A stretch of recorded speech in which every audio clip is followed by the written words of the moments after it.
Hi friends, எல்லாருக்கும் வணக்கம். இப்போ பெல்ட்டோட உயரம் எவ்வளவு எடுக்கணும் தான் நம்ம பார்க்க போகிறோம். பெல்ட்டோட உயரம் தெரியணும் அப்படின்னா ப்ளவுஸோட முழு உயரம் கண்டிப்பாக நம்ம தெரிஞ்சிருக்கணும்.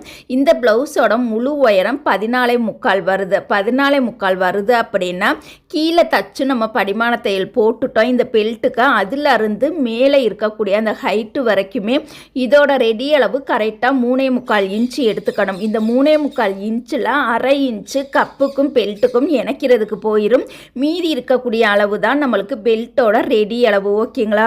இப்போ இந்த சைடு பார்த்தீங்கன்னா 3.25 இன்ச்சு எடுத்திருக்கோம். இந்த சைடு அதுக்கு ஆப்போசைட்டில் இருக்கக்கூடிய பகுதியில் 3.25 இன்ச்சில் நம்ம 1/2 இன்ச்சை லெஸ் பண்ணோம் அப்படின்னா 3.25 இன்ச்சு எடுத்துக்கணும். ஓகேங்களா? இந்த மாதிரி தான் நம்ம அளவுகள் பார்த்து கரெக்டாக தைக்கணும். அப்போ தான் நம்மளுக்கு ப்ளவுஸோட ஹைட்டு 14.25 நம்மளுக்கு கரெக்டாக கிடைக்கும். டிப்ஸ் பிடிச்சா லைக் பண்ணுங்கள். நெக்ஸ்ட் வீடியோவில் பார்க்கலாம். தேங்க்யூ.